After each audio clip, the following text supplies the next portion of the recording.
Iman Hassoune is busy juggling phone calls and emails as an owner of one of Palestine's leading translation agencies. Studying translation was a dream. Hassoune is like many other Palestinian women who are slowly asserting themselves among their male peers, breaking into many fields that were until recently available for men only. She completed her studies in Jordan and worked there for a few years to gain experience, then returned home and began looking for work. At first, things looked up for her. I was able to get amazing positions in some of the biggest companies and the biggest private sector NGOs. But when Hassoune wanted to find a job that matched her 13 years of experience, the situation changed for her. I was searching for another position to fill, and the feedback that I got from different channels was not really supportive to any lady who's willing to have a career. And despite being qualified, she was turned down for reasons that had nothing to do with her competency. Different answers were said, like, you're a woman, we would ask for a man in this position, or we don't need a lady who's putting a hijab or a veil. That, she says, was demoralizing to her, having her dreams crushed because of her gender and how she dresses. I was searching for a job for almost a year, and not getting the chance was it was heartbreaking at a certain level. While looking for a job, Hassoune worked as a freelancer, and it was the positive feedback she received from a business owner that turned her life around. Her 5-year-old business is doing well, but her success didn't come without a fight. Being a girl in the society would, as I always say, would always mean that you have to fight more than any other guy around in order to get what you want. Hassoune wasn't about to give up, she says, not when you have the support she had. I'm very thankful for having my parents as a start. My father, my mother, who are educated and who appreciate education and support the education of girls. Another shining example is Nadine Netche, a wife and a mother of 3, who was left clueless when her daughter wanted to join a gymnastic club. She searched for one and couldn't find any, but then she decided to do something about it. The idea came from my daughter. She has the ability and physical fitness. The idea was that she join a gymnastics club in the city, but there was no club for this kind of sport. We decided to start a gymnastics club in the city of Hebron. Netche had no experience in gymnastics, but her love for sports and her daughter made her teach herself about a sport she had never practiced before. I got to know a Russian trainer, Svetlana, here in Hebron, to train my daughter, and she was also teaching me. I took courses through the Palestinian Gymnastics Federation and obtained an accredited certificate from the Federation for Gymnastics Training.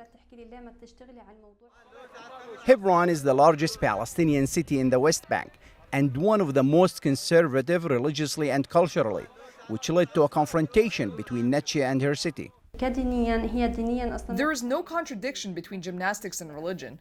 But if we talk about customs and traditions, in our society, they basically consider the girl is an entity that belongs at home. She should not come out for other things, such as sports or to develop herself. But again, she, like other successful women, had unconditional support from those closest to her. Praise be to God, my husband and my mother have always been supportive of me, that I develop personally. My husband always supports me and encourages me to complete my master's studies, even though the university is in a distant city.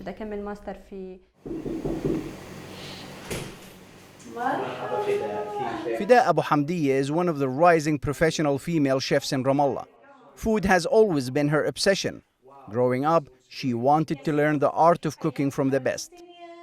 It was born with me, loving food. I can tell you that I followed my passion and I decided to go to Italy. Following her dream wasn't easy for Abu Hamdiya, as she faced staunch opposition even from those closest to her. It wasn't easy. First to study or to choose cooking as a profession. But it was really hard, and everyone, every single one, even in my family, which I consider not conservative family, they said no. She spent years in Italy studying and working there, immersing herself in learning and teaching about food. When she returned home, she and friends worked on a book on Palestinian food. Palestine cuisine, it's Italian language, the first Palestinian cookbook in Italian language. While studying food culture and history in Italy, she had an idea to use food to connect foreigners to Palestinian cuisine. Why I can't use food to talk about Palestine, to make politics with my hands, to talk about Palestine, simply talk about life in Palestine and about Palestinian and also about the occupation. Abu Hamdiya meticulously put the ingredients for her success together as she is writing her own story of triumph. I came back here. It wasn't easy, to enter in the market, let's say, of cooking and food because it's almost for men. Even salaries for men are higher than the salaries for women. But even those who are equal to her feel uneasy about her imposing personality. I hear that from an owner from a restaurant. He said to me, it's hard for me to see a woman who knows more than me. Things have improved for Abu Hamdiya thanks to social media and her strong and likable personality. She's very well known in Palestine's food scene. Yeah, they accept because I'm well known and because I'm professional at work. I'm good now, with my profession. I teach in the university and I make also courses for foreigners and for Palestinians. I work for projects, to preserve and to teach about Palestinian food. Reporting for the Media Line, Muhammad Al Qasim, Ramallah, the West Bank.